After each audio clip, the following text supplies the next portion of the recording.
Welcome to another episode of Man Down. Today we're going to talk about romance and why cringe is bullshit.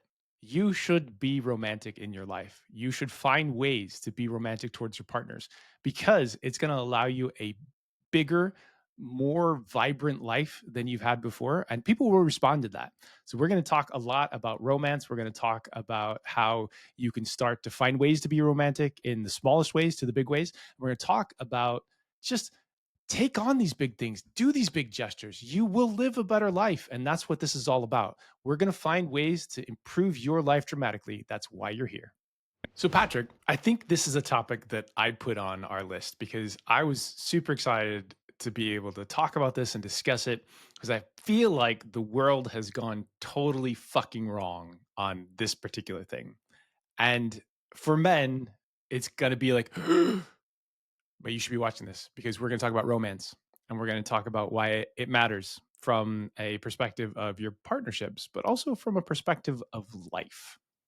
Okay. Yeah, I'm always interested by the topics that you say are like really dear to your heart because they quite often surprise me. And this is one that I think you've been gearing up to for quite some time. And like knowing a little bit now about where I think you might go with this, I'm excited for the ways that it can encourage people to try stuff outside their comfort zone in more than one aspect of life. So I mean, should we get straight into it? Yeah, get straight in, stuck in, baby. Okay. Okay. So romance, I guess we should probably start by defining romance, right? Or at This least is I want to know what you mean by it. this is usually where we start these topics, right? Like we start with like definitions and historical things so we know what we're talking about. Like age gaps was the last time that we did a big topic. And sometimes these broad topics are a little bit challenging to distill into a shape that we can discuss it reasonably. But for romance, I feel like people kind of broadly understand elements of it. And they also broadly understand via a lot of feedback that they've been lied to in the romantic comedy sense. So many things about relationships they feel like, I've been misled down the path of this is how my life is going to be, and it's going to turn happy is often how it Hmm. happens. And then the reaction to it is also something I want to discuss, which is something we briefly talked about, like people avoiding cringe. And I don't want to do it yet, but like this is the pacing of the way that we're going to go. Okay.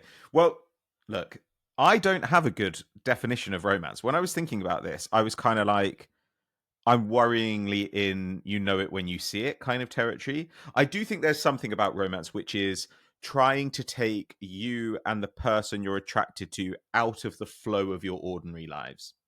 So trying to kind of set aside the practical, set aside all the administrative stuff, all that normal stuff, and trying to almost connect anew as two people just in the moment. Like that to me is kind of where I was going with this, but I couldn't come up with a necessary and a sufficient definition for it. I don't think I got either one. Again, I was kind of like, we've got to assume some common understanding here, but it's hard.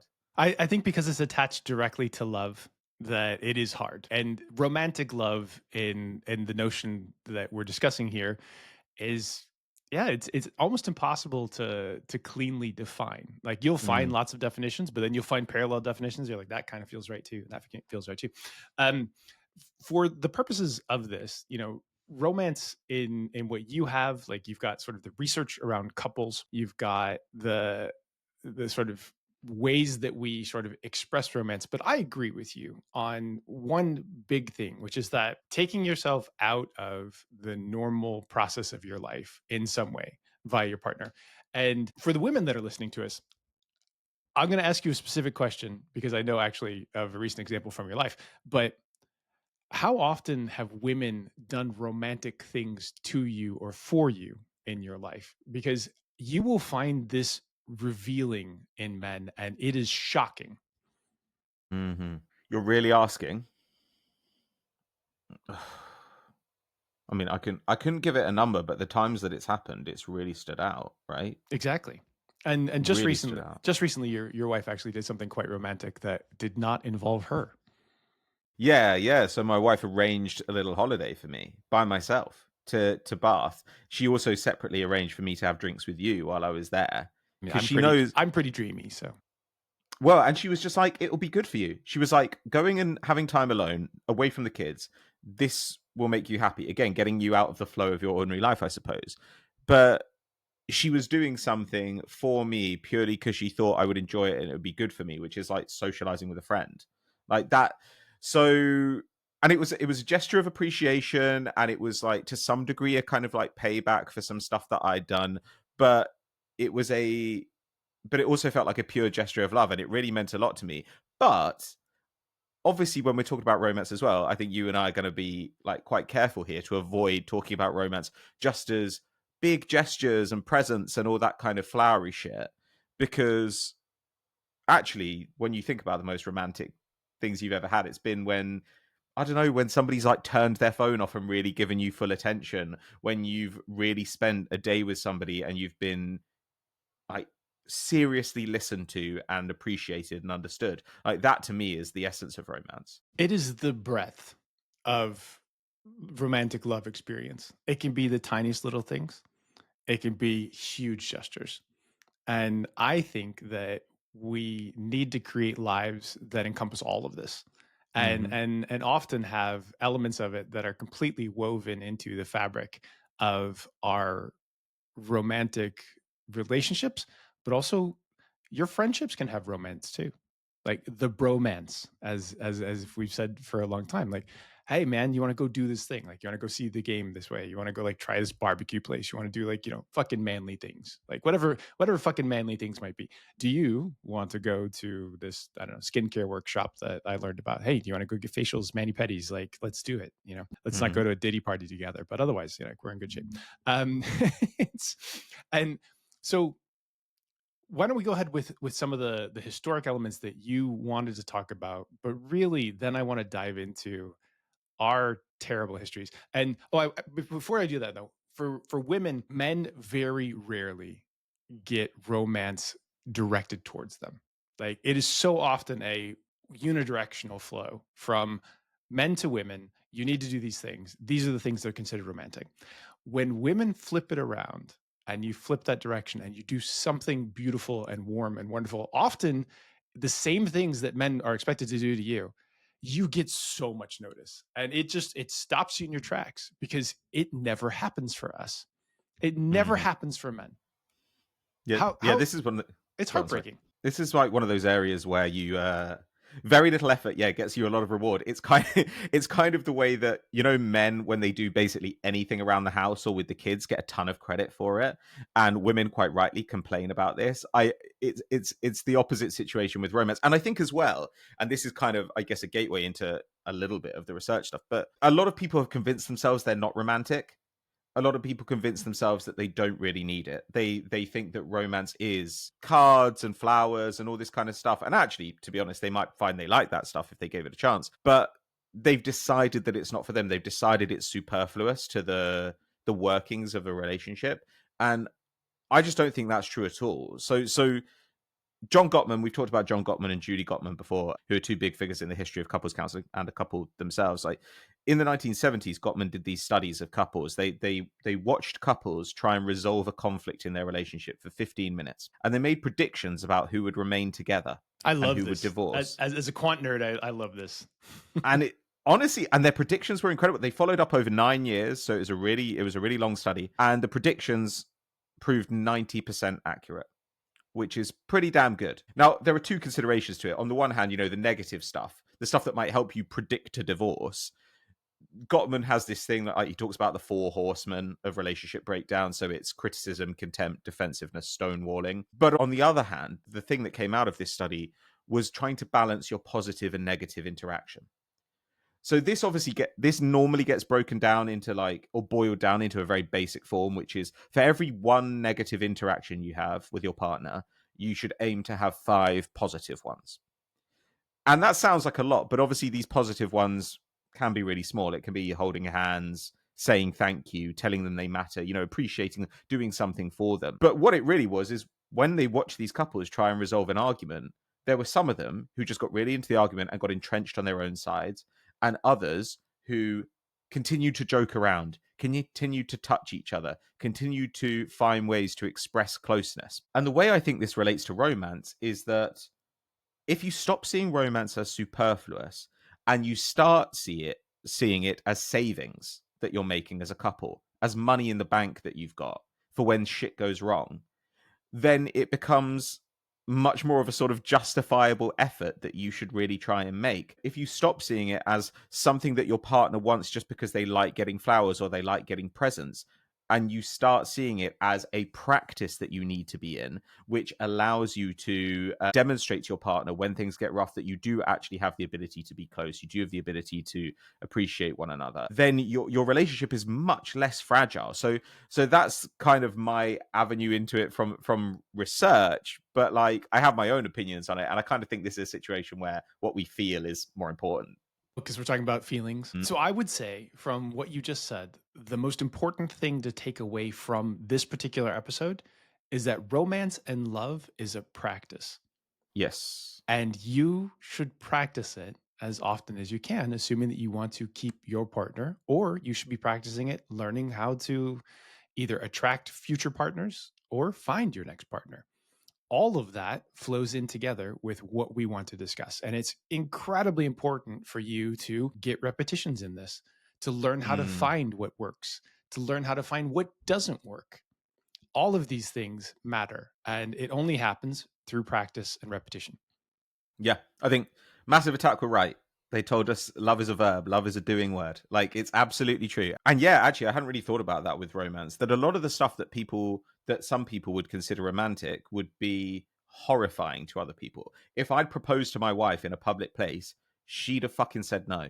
That is the one way I could have got a no out of her. Even though we talked about getting engaged, she'd have been like, "You don't know me at all."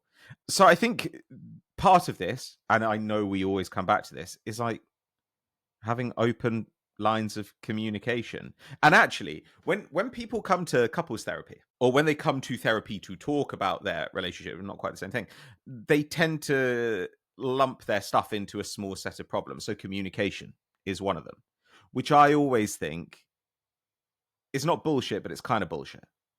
You know, as in the idea that communication itself is the problem. Communication is kind of a vector, like, for something else. Yes. So when they say, "Oh, we're not communicating," I think, well, do you mean you're not feeling close?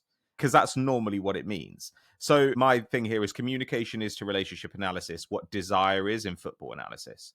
Desire is what you say when you have no idea what's wrong, but you know something's wrong. You're like, why did they lose today? Oh, the other they just didn't have enough desire. Communication is the same thing in relationship. Something's up. Don't know what. Must be communication. I don't we know.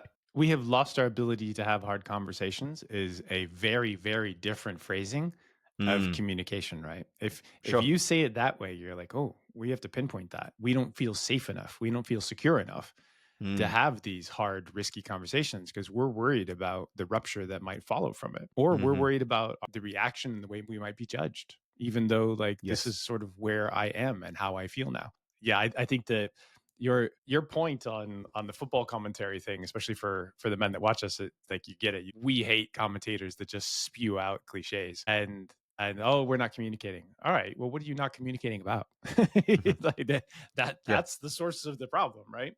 Oh, we're not communicating about a lot of things. Okay, and which of the things are the big blockers that are holding you back from communicating about everything else? In the research that you sent the Gottmans, I'd seen this before, and the two things that I found to be kind of most damaging in what I've read alongside of this in couples interactions with each other. One is contempt. Contempt is so hard to overcome, and the other one is resentment. Like Yes. resentment breeds and it festers and it doesn't go away. And unless you get to the point that you treat the base level of infection, that relationship goes septic and it ends up being destroyed because it will kill it through infection and through turning everything into a gross entity that you don't really want to touch Mm. anymore. And when you don't want to touch somebody, like that's a really strong indicator as oh we have big wounds that we're not sure how to progress on. So I think that's kind of a different story, but it does tell you kind of the process behind the couples and the romantic love and what things end up being potentially sustainable versus which things end up being clear signs that this is not going to have a long life. Mhm. And I think, when people the other side of people feeling like the relationship is kind of stalling is that they'll talk about spark and spontaneity. People say we've lost the spark. And I always think again, let's dig into that. Same as with the communication. It's like often there's loads of communication going on, but you just don't like it, or you're not able to, it's not legible to you. With we've lost the spark, I think so it was a passive process. It's like the spark was here and now it's gone, and we don't really know how that happened. Yeah, that's because the spark is something that you have to work on. At the beginning of a relationship, everything's novel, everything's exciting, and people are usually being their best selves. 6 months later, a year later, spark is something that you have to put your hands around and shield from the wind and really try and like gin up. And so I find that usually with clients, I call this play, because we're talking about it personally and with friendships and with romantic relationships. But once again, this is just an area where you are going to have to take charge. It's not just going to happen for you. And when you meet the perfect person, like if I set you up on a date with Salma Hayek, I don't think that you're going to have spark every day until you die. You're still going to have to work on it, even with Salma, who I think probably has spark with everybody she meets. Hmm. Same with Andrew Garfield. Either way, Sure. Yeah, we can't let those two get in a room together. But no. okay, so where do you want to go with this then? Because I really like this idea that we get trapped in our, I don't necessarily want to say comfort zone, but we're resistant to putting ourselves out there and to trying bigger things. And fundamentally, like that is like the energy that spark runs on, the energy that romance runs on. I think there are two forces at play here that we should talk about. One is society has had a huge backlash and negative reaction, and not society, but like we'll say the current generations more than anything, to things that are cringe. And so often, romance to someone is cringy to everyone else that's not involved in it. You're like, "Oh god, that's disgusting. I have that gives me the ick." Well, fuck you. It's not about you. and and also, if it gives you the ick, like that's a really clear indicator that like the ways that I'm showing people love and the big broad huge ideas that I have around like life and everything else is not for you. And that's a great thing for me. I would love to learn that. So I think that's one element of it. Like our backlash against cringiness then ends up being a backlash against romance because you're worried about backlash in general. The other side of it is the backlash against being comfortable all the time or the process towards being comfortable in inertia. When in reality, if you create a set of habits, you have a different type of inertia. So lazy inertia is where you don't have to do much and oh I've satisfied my partner and I have a partner and that partner is going to stay with me, which is not the fucking reality at all. Mm. Like in so many cases, if you are not putting in the work, the thing will unravel even if you don't feel that way. But when in our mind's eye, in the things that we've been taught by the romantic comedies and romances and the stories that we were sort of forced to read when we're younger and that grow us into these ideas that we're kind of injected into us, but we haven't thought about do we accept or reject these. You're stuck with this concept that says that when I find my person, that is my person for life. And when I finally find my broad romance, however that's going to do, I'm going to become happy and I don't have to do any more work. We're just going to be happy. And that is not the case in anybody's reality. Hmm. Yeah, I agree. Like, there's you've got to get comfortable with the idea that you're going to have to give things a shove, if not every day, then certainly from time to time. It's a little bit like being on a spin bike, where like at the beginning you've got to really like put your foot down to try and get up to speed. But then it gets much easier and it starts just being like what's expected in a relationship. And when it's expected, you stop thinking, "Oh god, I have to do that today." And it's like going to work or something, you're like, this is the thing that I do in order to make my life work the way I want it to work, not because it's a chore, but because this is the way I want things to go. I The mean, way I started thinking about it was like fitness. okay, sure. Fitness is so hard at the beginning, and especially Hmm. when you're out of shape and you're miserable, but you do it because one, it makes you feel better, two, it makes you look better, and it increases your quality of life dramatically throughout the course of your life. If you think of it that way and you build a fitness and you build a habit and you build a process where you start to enjoy it. And in fact, when you're not doing it, you miss it. And you treat that as your romantic love, that changes how you approach everything in life and romance and relationships. I really like that. Well, so how did you develop your ideas about romance? Where do they come from? Are they self-created, or were they things you saw in your youth, or what? Oh God. It was things that I saw, things that I read. Like I've been a romantic, and I say this as a label that I'm willing to accept with both the positives and negatives about it. And you'll hear a story about the negatives in not too distant future. But I've been that way for since I was young, and I love romantic comedies, and I love this idea of finding your person. The problem was I found my person very young. Where I went to university, you know, it was very Christian. The culture around it expected people to get married very young if you were, having sex, and that was going to be your path together, potentially have children, what have you. So I got married at age 20, and I was like, awesome. This thing that I've been thinking about for the last 10 years, tick that off. Like now I'm going to be happy and I'm going to be like the real me that I've always wanted to be. That did not happen. And in fact, that was totally wrong. I'd been convinced from all the things that I read that, the point that you get to, the love is real, and that Hmm. is the point that usually the story cuts off. And you don't know what happens after that, except you probably have kids, and kids are hard. That's kind of what you know. But so because I didn't know, I didn't know anything about like what the rest of the progress was supposed to be. And I did meet a wonderful person, and we had a great friendship, and we had a long loving marriage that also allowed her to become the person that she needed to be, which was a lesbian. But at that time, we didn't know that. So that was where the notions were implanted, and often storybook romance was the stuff that we were fed. You're not fed hard romance until you get much older, and in fact, you don't even know to approach those pieces of entertainment because they're not for me. But the reality is, if someone were giving you that knowledge and that wisdom much earlier in your life, you would make very different decisions, and it would reset your expectations around everything. And the biggest problems that you have with relationships and romance and love is misaligned and misunderstood expectations. Hmm. Okay.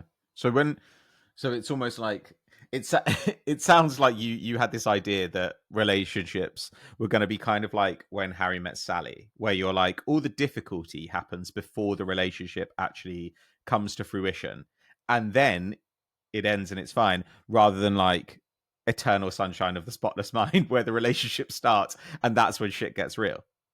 Those are two fantastic movies, and Hmm. and they're very different eras as well, right? Like all the Nora Ephron ones, like to some extent the Richard Curtis movies, brilliant, brilliant movies. But yeah, they're only giving you like the tiniest slice of how life actually works. Hmm. Did you have the feeling that I had as well, which was like, if I have these feelings, I have these, these feelings of admiration, I have these feelings of warmth, I have these feelings of desire. If I have all these feelings inside, then surely they must be visible to this person in front of me. And therefore, like, what's important is that I continue to have these feelings and not that I find novel ways to express them to this person until I hit upon one that makes sense for them. They can just see the rays of light emanating from me Yeah. that indicate that I am happy. And Mm-hmm. clearly I am happy because I've satisfied the need for happiness by finding my person. And It's such a confused situation. well, and you think that romance as well is this cheat code into relationships. You don't think of it as this thing that is like a part of the lifeblood of the relationship. So when I was young, I knew that my dad had like quite a romantic history. With my mum, I knew that he'd written poetry to her, and my parents spent money on basically two things when I was growing up, and they were holidays and jewelry for my mum. And when I started being interested in girls, which happened quite young, I would write poems to them or like try and get presents for them, like including jewelry. And I look back at it now and I was like, oh, right. I thought that that was just um, how you could skip over the get to know you stage, or I thought that romance was just like would be rewarded in some way, maybe. I don't know. Um, and it took me a long while to realize that a lot of people didn't respond to this, and for a lot of people it was too much or not right, or just like not, they couldn't understand it. It felt like a grand gesture for someone, not them. It's a parallel process, and that's what kind of gets lost in it. Both of these things are necessary. in my opinion. Sometimes they're not actually necessary. Like sometimes the romance thing is not necessary, but it is actually something that helps you build something deeply sustainable, especially if it's a practice and not like, a unique event that happens once a year. But getting to know somebody obviously is the more significant element. But sometimes like by injecting excitement, and excitement can be little to enormous, but injecting excitement into someone's life helps you build these shared experiences, helps you get to know them better, helps you take them out of whatever their day-to-day comfort inertia is and put them on a path that like they can share with you. Like those things are beautiful and brilliant. Like and it doesn't take, a trip to do it. It can be introducing them to like your favorite ice cream or your favorite entertainment that they're like, "Oh wow, this really resonates with me." I mean, there's tons of ways to do this. That thing that you said there, so finding excitement and taking them out of it. Like this is how I kind of arrived at that idea as well of like you have to get out of your daily grind because it's so clear that practicality ends up being the enemy of passion. And we talked before when we discussed relationships about how many things the relationship is meant to give you: financial support, co-parenting, friendship, sexual desire, all this kind of stuff. But when we're in our practical mode, when we're dealing with co-parenting or sorting out our finances, it's really hard to connect to lust. It's really hard to connect to our romantic ideas. And it feels like if you can get outside that, then you're seeing a part of your partner which actually might be invisible to you the rest of the time. And but to them probably feels much closer to the core of who they are. Like you and I, we probably like we love being dads, but when you've got kids and you're like changing nappies and wiping noses, that feels less like who you are than the romantic feelings that you grew up with and that you kind of would really maybe spend your time doing if you had total freedom. And so when we're spending all day caring, we're not really in the headspace to take for ourselves. We're not primed for passion. And so I think if you do have a regular romantic practice, then it's reminding you and your partner that we're not just our tasks, we're not just our to-do list. There is a part of us that isn't practical. And you allow them to surrender, right? You allow them to you allow them to surrender and kind of be taken out for dinner or to be sort of passive. They might like that. Or you can allow them to be selfish, where they can say, well, this is just for me and for nobody else. And that's something that a lot of people don't really get the chance to do. So this is an area where romance feels like it opens a window that a lot of the time has to remain closed. Yeah, getting caught up in your to-do list is the death of most relationships. I honestly believe that when you get caught up in your day to day, and then you don't sort of inject specific ways of making your partner feel seen, heard, understood, loved in ways that they understand and that you are happy to show them, Hmm. then it all gets lost and eventually taken for granted, end up being resentful, builds contempt. All those things that split that up. So romance is the anti and the antidote to those literal things, as long as you can find the right ways to express it. Now, let's get on to the rejection of cringe I by was about to society. say, can we get to cringe? Yes, absolutely. So why don't we define this first? And I know that you love to define things that are zoomers. God damn, it's hard. I mean, like, look, I don't want to just blame Zoomers here because I would say that when I was a teenager, we were talking about cringe, but people would just say shit was awkward. Everything Yeah, was awkward. awkward. In a conversation there would be a silence and someone would be like, oh, this is awkward, and I was like, why don't you grow the fuck up? Like, and that's how I feel about this cringe stuff. It's the idea, because obviously what it actually ends up doing is cutting off anything that is out of the ordinary and thereby making life much more boring and monotone. Like there's this idea that if you so for example, I think I always thought this with Jeremy Strong. Every time Jeremy Strong did an interview, like during when Succession was coming out, everyone would be like, this guy's so cringe, this guy's so cringe, because he would talk like very intellectually about the process of acting, and he does take himself quite seriously. Mhm. But the idea that this is like somehow uncomfortable for you to witness, uh, well, what's the outcome if we all take that approach, that we never can talk seriously about anything that doesn't matter to you or that doesn't seem like a very serious subject? We can never take risks This is my issue with cringe. And what a thing that's actually happened this year. Sorry, I have so many thoughts on this that I'm actually becoming angry. Love it. Something that's actually happened over Letting the him last cook, year. boys and girls. Letting him cook. Some of my friends, my youngest kind of tranche of friends, are hitting 30. And suddenly I'm seeing them do stuff that I know they would have found embarrassing a year or two ago. You know, like the pictures they put up on Instagram of themselves where they'd be like, I would never post a selfie. The shit they talk about publicly that in the past they'd have said, like, oh God, like I don't want to like show anybody my dirty laundry. Suddenly they're much more here for it. And I think there is just a part of it that's to do with that, right? The reason it's Zoomers now is because Zoomers are young. When Zoomers are in their 30s, it will be Gen Alpha or whatever these motherfuckers are called. Young people are so concerned with being cool that it forces them to avoid so much joy in life.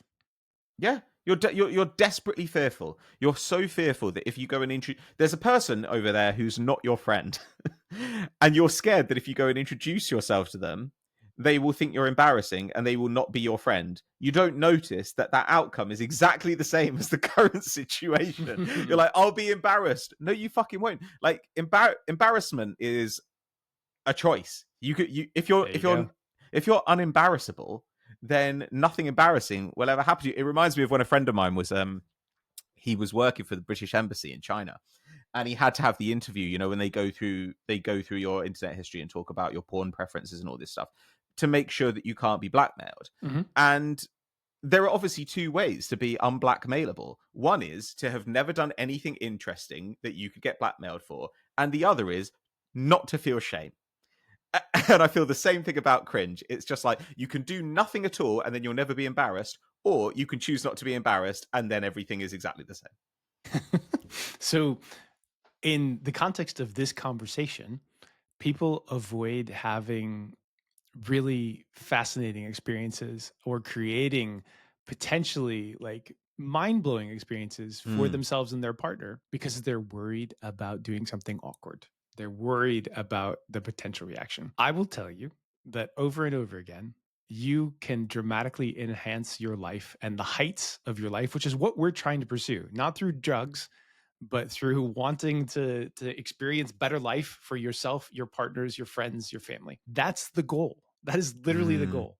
And you will do it by doing things in a big way, not avoiding the big gestures, taking some risk and being excited about this person and what they bring to your life and what you might bring to their life. That is something that don't avoid it, accept it, embrace it. Like push it forward into the light. Yeah, would you what do you want to have people say at your funeral? Like he never did anything cringe. I've got to say this for him. He was never cringe. Like or or would you rather they talked about all the weird stuff you did and the risks you took? Like it is a really difficult thing to break out of. And actually you might find that it's more powerful in different parts of your life. So I find in romantic situations I'm not scared of being cringe, but I often found in my relationships with men, trying to make friends with men, that I was like quite fearful um, of being embarrassed, of being cringy. You grew And up in a boys' school with bro culture. yeah, That man. that is like it's just for you. That's what male culture looks like, and so it's natural to be terrified of the consequences of it. Yeah, like and it was death, you know. If you got defined as one of the negative adjectives that went around, which were all variations on one or two themes, then you were fucked. Or at least felt that you were fucked. In reality, it turned out later that the people who had been defined that way weirdly had sort of found a bit of freedom outside of it because they were like, I'm a write off. But It's the same way with romantic relationships in high school. Like sure, if some okay. girl turns you down and then she gossips to her friends and they're like, "Oh my god, the consequences of this socially for me in this particular little pressure cooker melting pot are horrible." You learn not to do that. But the reality is when you get out into the real world and there's tons of people around and it does not matter anymore. You can find tons more people if things go wrong and no one gossips really. Maybe some friend groups do, but like it's not the end of the world. That is such a different space. And if that was the first space, then you would learn to care less about the second space. But because of sequencing and because of what our brains Hmm. look like and because of what our hormones look like at the time, we become terrified of potentially negative social consequences from being romantic, which is clearly wrong. clearly wrong, but we accept it because everybody goes through it. Hmm. And and I think that this is this aspect of it, the kind of the growing up element of it is very clear in the fact that when we talk about cringe, we're always making an appeal to authority, and the authority is like whoever's younger than us. Mhm. It's like, am I cringe according to 25-year-olds? Am I cringe according to 20-year-olds? There is something that is so childish in that, right? Which is like they're the cool crew now. Like, what do they think of me? Like the people at school who like have an opinion, I who can't really believe that you matter. like that type of music. Oh my Yeah. god. You wouldn't allow them to, like, put those restrictions on you as you get older, so why are you allowing them to do this in any way, shape, or form? Uh, I can't believe that you love karaoke. That's so cringe. Everybody in the whole fucking world, for the most part, loves singing karaoke. They love Yeah, I love singing. karaoke. Yeah, I know. Everybody does. It's awesome. Like, we even appreciate James Corden in a car. Like, even though you shouldn't, because you talked about how talented he is. I said it. I dislike that he is talented.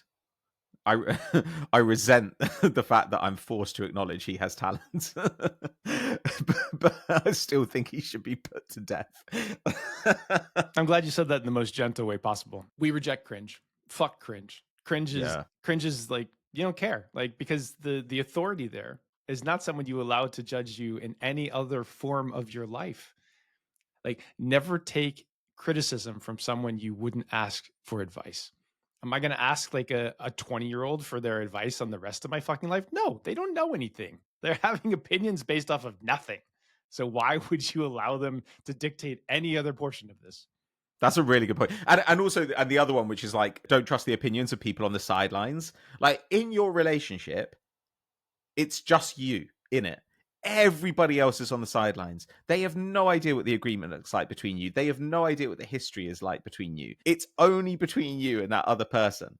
And if it works for the two of you and it doesn't hurt anyone else, then fuck everyone else. Like that is how it goes. Yeah, this is an area. I mean, also, of course, like you and I are talking from the UK, and I think the US is like this as well, where like there are very limited ideas about what romance can be or what it can consist of. What is a legitimate way to do it? Like, yes, you might get your partner flowers, but you might not recite a poem to her in public. It's this kind of stuff. It's all clearly like hooked into ideas as well of like masculinity and trying to balance. Oh, well, the boys like me and this woman like me at the same time. You can't win on all this stuff. You've just got to accept that there are going to be trade-offs and some people won't like it and they don't matter. How many times have you been deeply in love in your life? Twice. Do you remember when you met those partners? Yeah, Do you remember crystal clear like what that meeting was like the first time? pretty much. Yeah, yeah. I mean, I was quite drunk, but yeah. See that's even more impressive, right? Hmm. Is that because there were photos or just because like this was like a foundational moment in your life? It was foundational. Yeah, it was like I knew in advance that it was going to be important. I've been deeply in love 3 times in my life. I remember the first time that I met each of those people going back to the point that I was 17 years old. Mm. My first wife, there was a horse girl. It was a beautiful sunny day. She was sitting on the bench as I walked past in the dorm area, and I didn't know her yet, but like I remember where she was. She has really long hair, beautiful kind of tan. She rode horses, Western style. She competed in that. She grew up on a farm. Very small woman, 5'1", but brilliant. I remember that completely clearly on the day that I met her. My second wife, I visited the Pinnacle offices and I think she was lying on a lounge chair in the office, or it might just be that there was a lounge chair there, but they were in the KYC area of Pinnacle and she started making fun of how pale my legs were. Now this is a woman that I would not date for like another year, but I distinctly remember her making fun of how pale I was because I was coming from the winter time up in the United States, and I'd gone through like I think the month before I'd gone through O'Hare Airport, and I literally had like a blizzard blow on me while I was in shorts and a hoodie trying to get to Singapore, but that was my connecting flight. So I completely remember that one. And then the last one was the woman that I had a bad breakup with, and we had a 3.5 hour date. A 3.5 hour first date. We went to brunch, then we walked around Bath in like the most beautiful of days, and we talked about everything, absolutely everything. And after that, she told me that she thought we were too different and we shouldn't see each other again. And then I sort of gently encouraged her. I said, "Look, I don't have many women friends, and I don't really have conversations like this with anybody. I would love to, at least become a friend." And so, yeah, then we started up a wonderful relationship that ended up being very deep and loving. Those are the three times I remember the first meetings crystal clear. Hmm. And there's the attentiveness there is like the bedrock, right? That's the thing that often people are very attentive at the beginning, and then over time their attentiveness slides. Do you think that your ideas about how you would relate to them at the beginning were kind of correct? Like you must have drawn conclusions about the sort of person they were and the kind of thing they'd like. But I assume you just had to keep updating this as you got to know them and Absolutely. update your ideas about what romance looked like for each of them. With two of the three, like I was a friend with them for a year before we started dating, Mm. but I remember where I saw them first. Like they got my attention, and that didn't mean that, like, I've probably seen other people that also had my attention. I was like, wow, that person's very impressive. I would love to be able to have a conversation with them. And that's where kind of the romantic elements come in. So with the first wife, like when we were away for university, like we wrote letters to each other, and they were partly to learn who we were and to keep each other up to date, but also to stay in contact. And there was romance embedded in that. Yeah, it's very different now because everything is so immediate. But just because things are immediate doesn't mean that, like, you can't put in the thought. And that, I think, is the thing that gets lost. You stop thinking about your partner and ways to sort of please them and impress them. Even if you're appreciating them all the time, we often stop putting in the time for that. So, like, you've been dating for X amount of years. When was the last time that you made your partner a new playlist? Maybe you made them a few in the early. Even when you're Mm. romantic at the start, we often lose the impetus to it, but it doesn't stop being useful. It doesn't stop, in some cases, being necessary. And the thing is, when you're in those early stages of the relationship, you are setting expectations as well. You know, if you could go into the beginning of a relationship and behave exactly the way that you would 3 years into the relationship, then good for you. I think that'd be hard to do because the dynamic would evolve. But then at least you're not going to let them down later on. But at the beginning, you're trying to sell them a bill of goods. Well, if you then start changing, what's in the consignment later on, then it's justifiable for them to feel a little bit aggrieved about it. And I think you're right. Like this is one of the roots of resentment, and resentment, yeah, has to be cut out the second you see it because it will metastasize. Yeah, sorry. No, I was gonna say it doesn't always work out. Like the romance elements don't always Hmm. work. And Yeah. I'm I'm no less likely to be very romantic now, even after the times when I fell flat on my face. Because On which topic? yeah, I think it's in some cases it's fun. In some cases it's exciting. In some cases it will change your relationship because the person sees a side of you that, like, they're unaware of, or they see a side of people that they didn't know exist, period.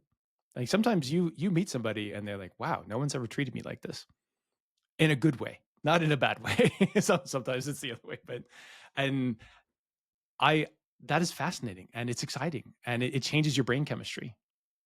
Mhm. Do you find yourself being surprised by the things that you have tried over the last, however many years it's been that you've been out of your second marriage? Yeah, I'm still willing to do these things. And some people are like, "Oh, don't travel with people early on." I'm like, "No, I'm the opposite." Like, get to the point that you know that this person's not a psychopath and that you can travel with them without, wanting to kill each other. But then travel very early, partly because it gives you a new shared experience that you can have together, partly because it lets you see places through the eyes of this other person, which can be very exciting and revealing, and Mhm. partly because, like, a little bit of stress is going to be really, really useful for you to inject early.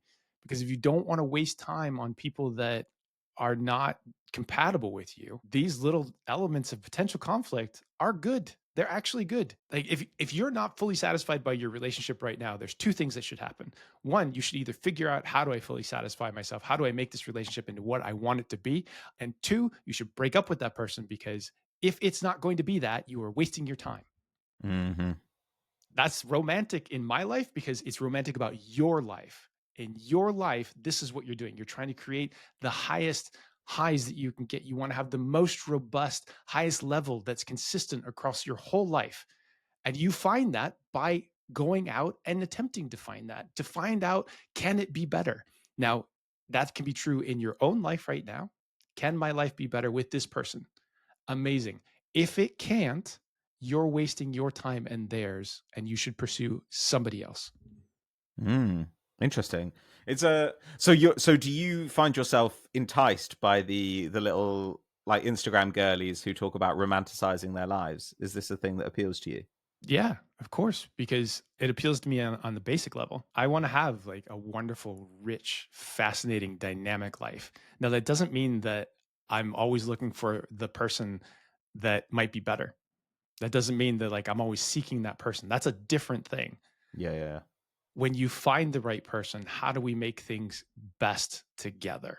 Can we continue to pursue the stuff that we want? Don't get stuck in the complacent, comfort level, lazy inertia. Hmm. And again, I know we always say this, but part of this is knowing who you are. Like there are so many people I think who think that the thing between them and a more romantic life is just like breaking up with their current partner and finding a new one or No, something like this. And it's so rarely the case. It's almost always something to do with you because, no matter the place to which you go, there you are. Like it's that idea. that's why the place you start is self assessment. Am I doing whatever I can? And can I communicate with my partner to make this better from wherever you're at? From wherever you're at. There may be hard conversations involved in that. But if you can then show that you are interested in continuing to develop and develop your relationship, and they see that as well, they now have free space to grow. They're not locked into whatever this tiny little thing that, like, if you treat yourself and your relationship like a potted plant, at some point, if you're getting enough light and enough sun and enough water, you will grow out of that plant pot and you will Hmm. feel compressed and you can't do more.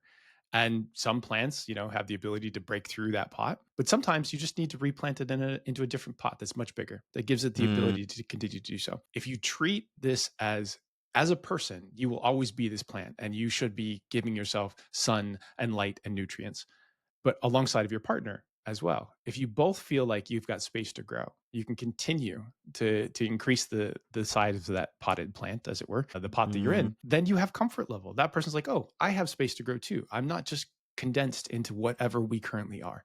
That's beautiful too, because it teaches you that like wherever we go, we can grow together. that's a very good point. Yeah, I think that if you if you make yourself into a roadblock to your partner, exploring or becoming the person they are, then at some point they might say, "Well, I need to get rid of this roadblock." Whereas if you show an ability to encompass it, for your relationship to take it and absorb the blow and keep going, then they're going to see you as a partner. You did promise an embarrassing story. So I'm just saying, like the check is arriving. Can you can you pony up? All right. The only way that I got Patrick to actually do this episode was I promised him that I was going to tell him my most cringeworthy romance story. And it happened since my divorce. Hmm. I met this incredibly beautiful, attractive woman who's also super smart, and I was like, wow. I'm this is pretty amazing. And the sex was amazing, and she has like defined abs and a great chest. And you're like, oh, Oh my god. like big blue eyes.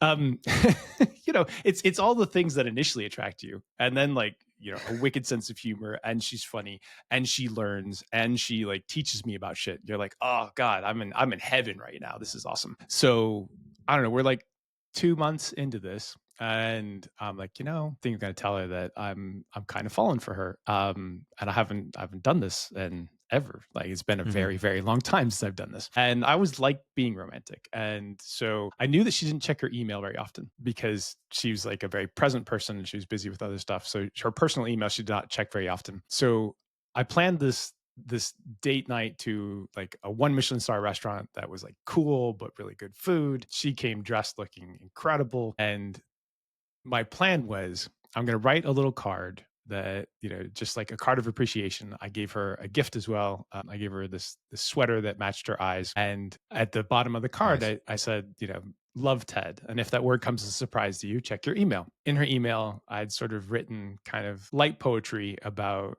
our previous dates and the things that I Okay. learned about her and my thoughts. And so there was that. And then alongside of that is a letter saying, hey, there's no commitment to any of this. Like, this is a wonderful open structure. Like, I know that you're busy with life. I don't want to freak you out, but I also just wanted to tell you this. And so, I'm as capable of meeting whatever role and idea that you have for me as you're interested in. But I wanted to tell you that I think you're amazing and I would love this to continue. And I really appreciate the fact that like you exist in my life. So we went to dinner, amazing dinner, come back to the hotel room, and I give her the gift and I give her the card. Um, Wait, no, this is not what happened. Actually, we started playing fooling around, and I never have issues with erectile dysfunction, and for some reason, like, it was just not happening, and I'm Okay. like, "Oh, wow, I'm kinda freaked out. Okay, okay," and she's like, "Are you alright?" It's like, "Yeah, I need you to open your gift in the card because, like, my brain is, like, totally occupied over Yeah, there, you're just elsewhere. Sure. and is not allowing blood flow to go to the rest of my body." Mm, sure.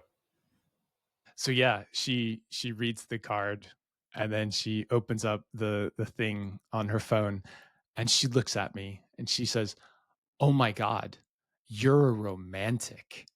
And it was like this look of horror. And I was like, "Oh, what have I done?" and, and the rest of the evening was like, "Oh, I don't know.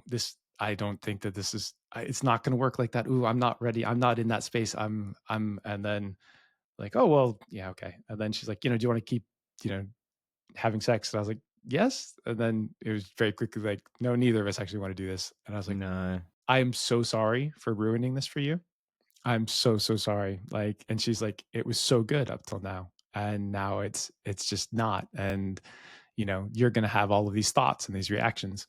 And the thing is, like, my friends love to laugh at this because it was this moment of horror. Usually, I don't tell the full detail about the story. It's like, "Oh my god, you're a romantic?" Like, this look of horror. But the reality is, we continued to see each other for, like, another 6 weeks beyond that. And at some point, I was like, I'm not sure that you're enjoying being with me that much." Like, we saw each other off and on, but she always thought that, like, there was this big rupture caused from me admitting that I was into her. And I really like spending time with her, and so for me, it was, like, totally fine, but then she's like, "Yeah, I don't know if I'm having that much fun, like, I'm focused elsewhere or whatever." We caught back up a couple times over the last year plus, and at one point, she apologized. She's like, Okay. you were, like, totally cool about all this, and I didn't expect that probably because I hadn't had anybody else that had been cool about things like this before, and so maybe I just, like, misjudged what was gonna happen, and I don't think that I treated you that well around it." I was like, "Well, sure, but, again, like, this shit happens, right?" And Well, yeah, sure. Like, I'm not saying that she should go to the gulag, but like, I don't. I think that a mild apology is kind of merited. well, it's sweet, but it never comes from most people, which also tells you, like, I feel like I was right. Like, I feel like this was a pretty good person to sort of fall for, and even if at that time it wasn't exactly, what I was hoping for, like, somewhere in this person is the ability to be reflective and to communicate about this in kind of a warm and friendly way. And so, like, we still have a friendship, and I'm all right with that because I feel like in the current world of internet and everything else, like, we can keep up with people. And if now's not the right time for this person, like, maybe someday it's the right time. Or maybe this person just becomes like a wonderful cool person you see once in a while. Like, you sort of hear about people that have like comets, and our orbits Sure. sync up Yeah. every once in a while, and we have a really good time when we see each other, and then we don't see each other again for a while. So for me, like, also the other thing was, if she wasn't interested in me in that way, like, she did exit my life and made space for other people. And that's totally fine too.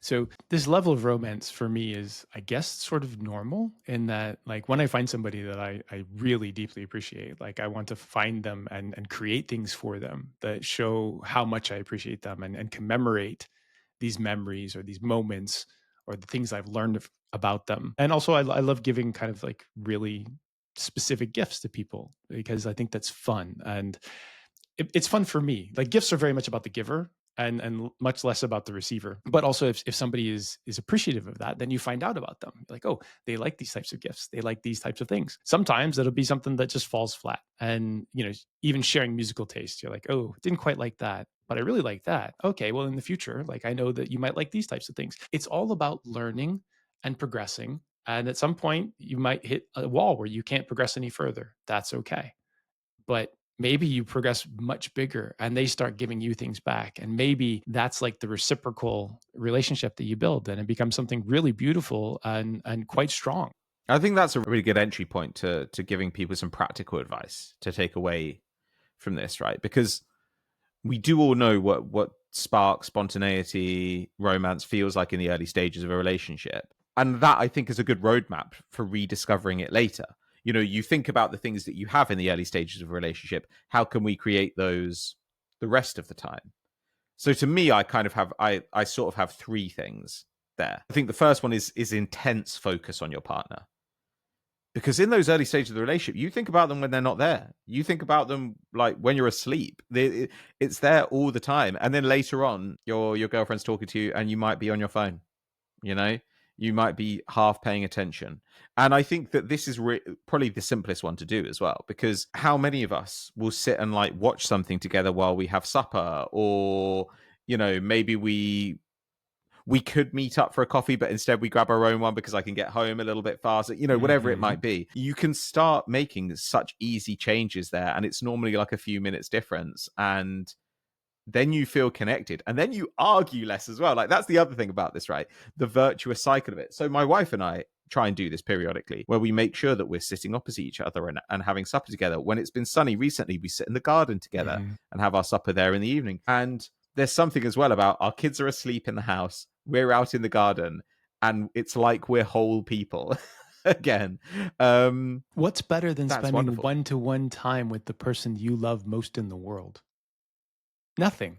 When you think Nothing. about it that way, you're like, why wouldn't I do that as often as we get a chance to? Why wouldn't I even create space to be able to do that more often? But it's around framing and it's around perspective. And so many times it's like, oh, this is hard because, they might want to talk about stuff and I'm kind of tired. And because at some point, we talk over and over again in this show about life builds up debt.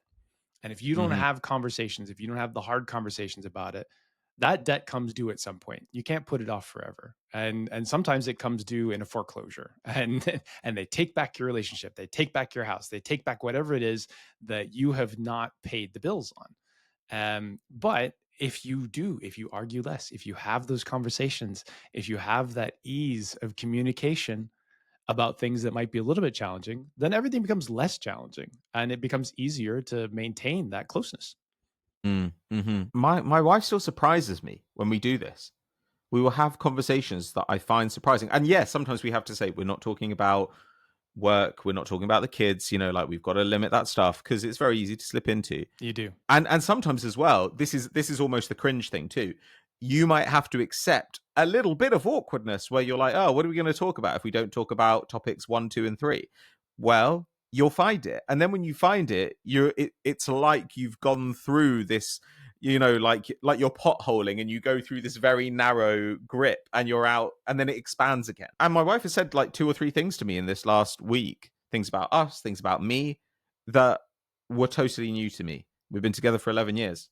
And I felt like a larger person. I felt like life was wider having this conversation, as well as realizing, which is always good to be reminded of, my wife has her own interior life and her own perception of all the things that I have my ideas about. That is one of the reasons we're together. It's refreshing, it's new. I have so many things to say about this that I think are useful. One, you often ask them like, "Oh, how are you? How have you been lately?" Invert it. How do you think I am? What have you seen in me lately? Partly because people love to hear somebody talk about them. Like, I know you love to hear people talk about you. I'm the same. Like, Favorite it's show. exciting. Yeah. And it's everybody's favorite, right? Because you think that everybody's thinking about you, and no one's thinking about you. They're thinking about themselves.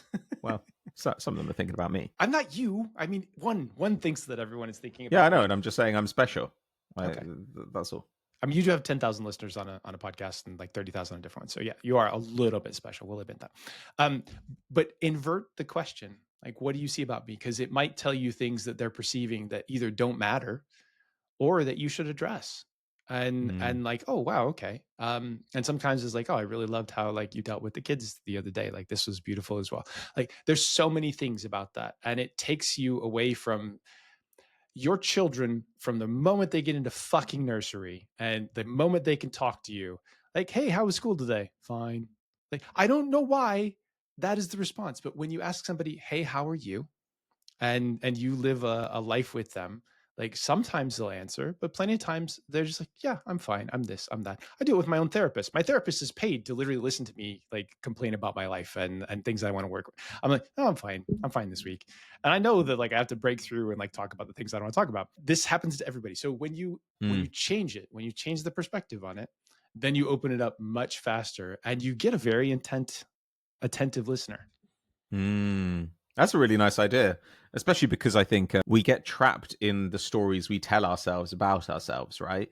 I'm this kind of person. This is the way I act in this situation. I'm not doing well at this. I'm struggling with that right now. And then when sometimes somebody says to you, "Oh, well, my narrative of who you are is totally different."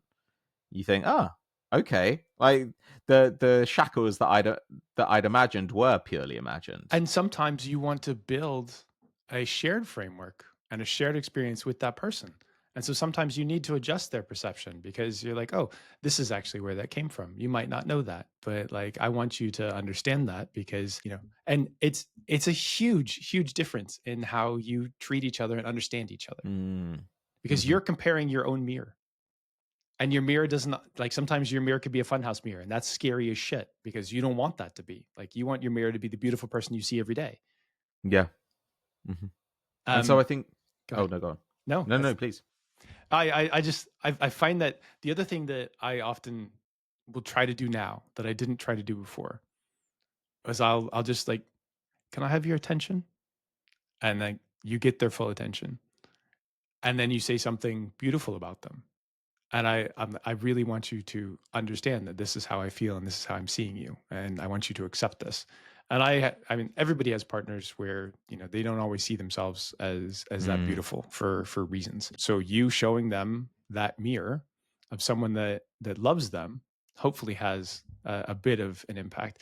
I will also stop them when I hear them using negative words about themselves. I'm like, ooh, that's a pretty harsh critical word that you're having about your own performance in some element of life. Is there a way to soften that? Because that, like, I don't see that. I don't feel it's like that. I don't think you deserve that. I don't think you deserve that meanness from whatever part of you is saying that. Getting somebody to have a warmer, more positive inner dialogue, even if you have to push at it occasionally.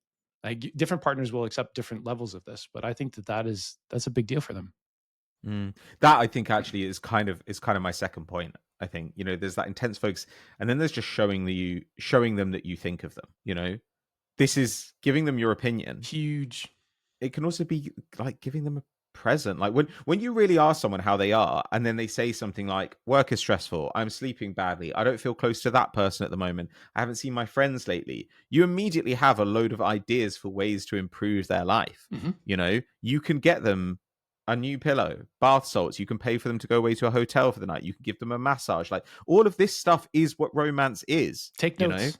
Take notes. Yes, You take you notes. you Take want to notes. work. You want to work on your partner. You want them to have a great, happy life. Like in the same way that like you want your friends to be like great, happy people. Like, but this is even more so. And this person Yeah. probably enriches your life more so.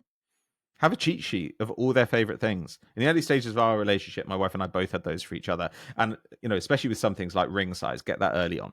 Get that before it's possible that you might propose. And then later on, you won't have to ask for it when you are thinking about proposing. Or if you But just need to be like Patrick's dad and just ply your mom with like rings forever, like for the moment. I think he does it for himself more than her. But like, Yeah, phone notes, folders I have like on my desktop with ideas for birthdays and Christmas presents. And when she's complaining about a problem, if I can solve it, I do try and solve it. We've all had this where your partner's like, "Oh, my phone is like fucked," like, but I don't have time to go and like buy a new one and think about it. Maybe you can buy them a new one, or maybe you could say, "Go ahead and buy the new one, and I will set it up for you." And like these are all things that I think are the building blocks of romance, because you're showing them that they have a life outside of you. You're showing them that you see the problems that they face, and you're giving them time to forget about all the dross of life, and that's ultimately going to be time where you two can play together. So I think that that is really easily done, and it doesn't need to be expensive, and it doesn't need to be hard. It just requires a little bit of attention and focus. If you want to go bigger, where do you want to go? Where do you want to travel? Like what's your list of places you want to travel or see? Like what's the experiences you have you come across anything in the last year that you've added to that list? That you're finding ways to like renew conversations that are a little bit sexy, right? Because you're getting them in their brain of like, oh, what are the things that I could look forward to? What are the things that I think would be exciting in my life in the future? And maybe you can plan that, maybe you can't. The other way to look at some of the elements of that though is say there are things you say you've got a shared trip that you've got coming up for the weekend. You're just going away for the weekend. Do you want me to choose the food for that, or would you like to do that? Like, do you want me to do the itinerary and the planning, or is that Mm, something that you would like? Which things excite your partner? Which things terrify them because they get decision paralysis? These are beautiful conversations to have because you're taking work off of their plate. You're also letting them know that you're taking work off of their plate while still giving them the option to choose. All of these things are positive, like because it can't be taken for granted there. It can't be completely dismissed because you've had the conversation, so they have to acknowledge it. mhm. I find that these like little subtle things then remind them as oh wow, they're being kind to me, they're being good to me. Sometimes you do need to signpost a little bit, but actually that's a really good one. Like, that's something that I could probably improve in. Like, my wife does love to make an itinerary though. Like, Mm, she loves it. exactly. But showing her I appreciate it, and like even offering to do it once in a while, I think would mean a lot to her. And to be honest, she probably wouldn't want me to do it. I'd just get credit for it without even having to do it. I've been thoughtful about our meals next week. Do you these look good Mm, to you? Like, cause sure. some people hate choosing that, right? So like, hey, I was thinking ahead. I was going to do the grocery shop. What do you think about this list of different meals on different nights? I can take care of that. I can pick them up myself. Maybe can you make that one? Do you like these? Do you want to replace one? These are all ways to create a more integrated fabric of your lives while also making them aware that I'm taking stuff off of your plate. I'm making your life easier, especially if you're doing some of the cooking or most of the cooking on those. Like it's beautiful. But even if you're Mm, not, you're taking care of the grocery shopping, which is a big deal. You're making sure that you have the ingredients so that these can be made. These are all super important things for someone that if you're busy, like it's helpful and you can appreciate it. yeah. I think that's such a nice one. Like, because again, yeah, it shows we're going to get onto a similar topic to that when we have our Ask Me Anything episode. My last thing here, I think, goes back to your idea of the lazy inertia, and that is just to break your habits. Like, novelty is important in a relationship. We actually talked about it when we talked about co-creation in relationships. That really good article about it. Um, in the early days of the relationship, what you're co-creating is the relationship. That's all you need to do, and everything is new. Later on, everything is old. You have habits, you know each other really well. So you have to find ways to make it new. And I think this is why people always say, oh, holiday's so romantic. We have sex all the time when we stay in a hotel. It's because the practical stuff is gone, novelty is here. Suddenly you can imagine that you're more interesting, more exciting people. But there are other ways to do it. Like, maybe you do go to a class together. You talked about getting into dance recently. There's stuff like that. But even if you just want to take a thing you would normally do and transpose the location, maybe you guys would have like it, maybe your supper today, you could pack it up and take it and eat it in the park together if that's the thing that you'd like to do. Like, there might be things like that which actually don't cost you anything, again, except a tiny bit of thought, a tiny bit of effort. And suddenly you guys are doing exactly what you'd normally be doing, but with an added layer of romance. It's so easy to find these things if you think about it for 5 minutes. Um, And that's in and your current relationship. But yeah, when you do this for someone new, it's so noticeable, especially if their last partner did not do this stuff. Like, fuck, this guy's thoughtful. Man, I'm I'm gonna think about how thoughtful he is. I want to give you two sexy ones. Can I give you two sexy ones? oh, Oh, okay. Okay. So we talk about creating habits, right? And one of the best habits that my ex and I had was, 3, 4 times a week, we would take the massage gun and we use the massage gun on each other. And we were Sure. both like Yeah. pretty active, but it creates moments of quiet, or you can listen to music together. It creates moments of intimacy. It creates moments where you can have conversations about stuff while someone is showing you affection and love. And it also creates like much better sleep for the most part and Mm, recovery. And potentially it creates sex because, you're naked or mostly naked, someone's touching you, they're making you feel better. This is great. But it doesn't have to. And in fact, it shouldn't all the time. Like making it so that it's not always the lead into sex means that it actually is truly a gift and an act of service as opposed to, oh, you're just trying to get me to have sex with you. Right? mhm. That distinction is really important to some people. So that's one. The other one is if you are in bed with your partner, just start touching them and like gentle sort of touches across the whole of their body. Now, this is actually wonderful if like, you're sort of waking up and potentially wanting morning sex. Like just lightly trace your fingers along all of their skin. When was the last time that someone did that to you? And if it's recently, then congratulations. You probably have a very interesting romantic sex life at the very least. If it's not, it will completely blow your mind. You're like, "Oh my god, my skin is all active and someone's touching me in a light, gentle way that has and it could lead to sex and it could not, but like I feel alive and in touch with my body in ways that I have not in a very long time." So, could be sex. Often is sex. Often is really, really great foreplay to sex, but doesn't have to be that way. Like, maybe gently kiss their neck while you're doing it, like, run your hands almost everywhere or everywhere if that's the possibility. It will show so much attention and so much gentleness and so much focus that you will have their attention and it's beautiful. Like they'll get it. Mhm. And if you can let them know that you're fine whether it leads to something or not, Mm. again, you're making clear that it's an act that's for them. And this then again goes back to the Esther Perel idea, right? Which is that desire is about taking something that you want. If your partner spends all day having to give to kids, give to their boss, give to you, then this is a situation where there's something just for them. And if they want sex, they can take it, but they don't have to. Then once again, you're seeing your partner as a fuller person. You're reminding them that you see them as a fuller person, I think. And someone wanting to touch all of your skin because they think that you're beautiful and it's wonderful to touch, that is a pretty big, like, compliment. It feels it, Yeah, like, yeah, it's yeah. you can't avoid it. So I think that those are 2 sexy things. I've got these lists, so if you want to go out there and find other ways, like, there's lists of 10 ways you could be romantic to your male or female partner. There's a list of 100 ways. I mean, some of these are bullshit, like, call a radio station. Really? But and we could do like the longest sets of responses to these, but many of them flow directly into what we've been discussing around, showing them attention, showing that you're being thoughtful to them, showing them that you understand them well enough to know the things that matter to them or Mm, might matter to them.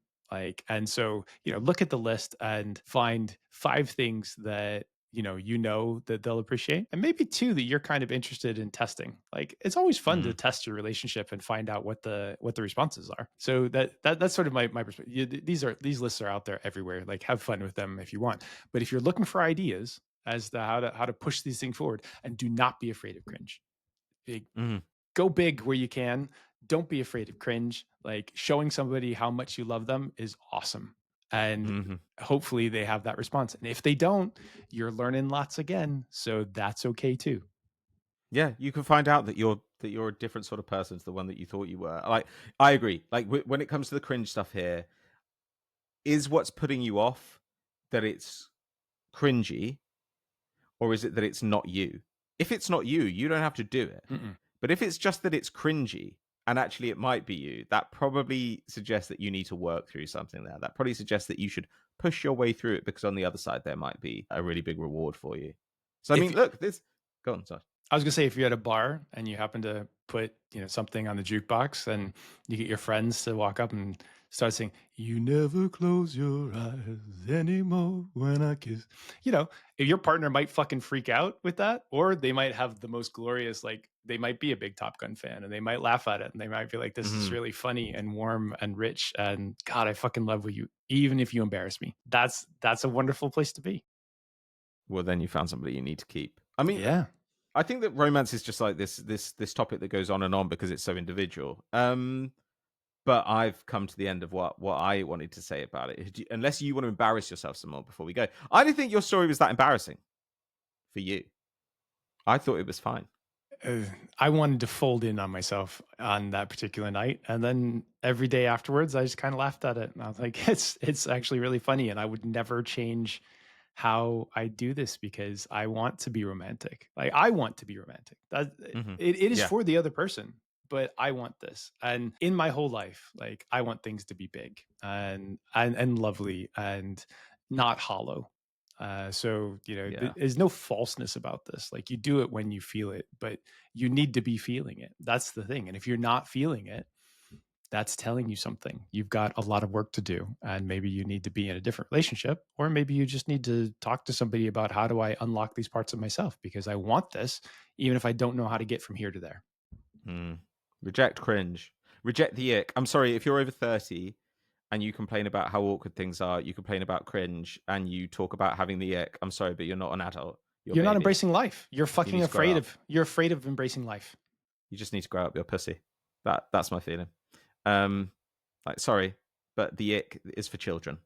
It's not for real people.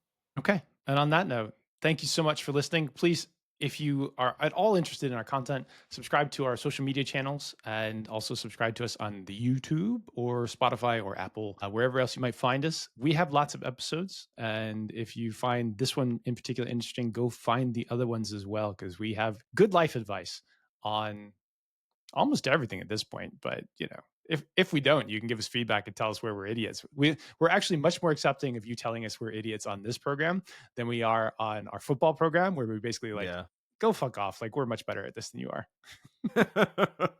Yeah, so if there's some really specific problem that you're having, then that we haven't covered, then you have a way to get at us. Like drop it in the comments, send us a message, and chances are it might pop up on an Ask Me Anything in the future. Thank you very much, everybody, for listening. Patrick, tell the nice people goodbye. Goodbye. See you next time.